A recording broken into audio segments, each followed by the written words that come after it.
شروع اللہ کے نام جو بڑا مہربان نہایت رحم والا ہے۔ ایک شخص کے ہاتھ صرف بیٹیاں تھی۔ ہر مرتبہ اس کو امید ہوتی کہ اب تو بیٹا پیدا ہوگا، مگر ہر بار بیٹی ہی پیدا ہوتی۔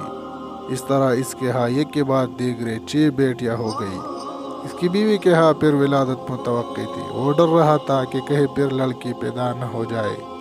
شیطان نے اس کو بہکایا، چنانچہ اس نے ارادہ کر لیا کہ اب بھی لڑکی پیدا ہوئی تو وہ اپنی بیوی کو طلاق دے دے گا۔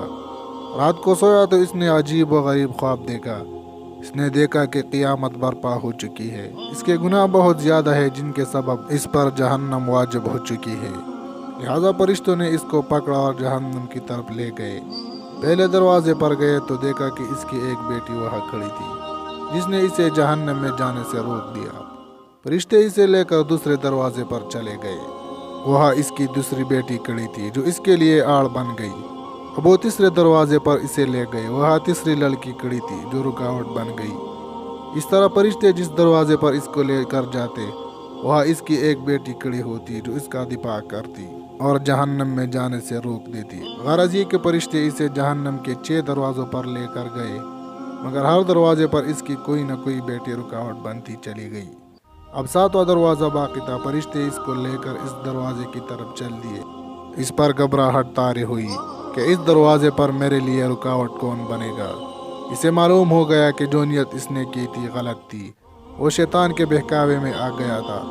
انتہائی پریشانی اور خوف و دہشت کے عالم میں اس کی آنکھ کھل چکی تھی اور اس نے رب العزت کے حضور اپنے ہاتھوں کو بلند کیا اور دعا کی، اے اللہ مجھے 7ویں بیٹی عطا فرما۔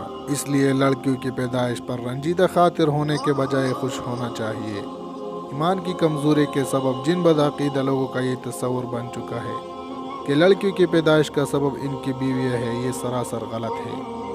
اس میں بیوی کا یا خود ان کا کوئی عمل دخل نہیں، بلکہ میاں بیوی تو صرف ایک ذریعہ ہے۔ پیدا کرنے والی ہستی تو صرف اللہ وحدہ لا شریک ہے۔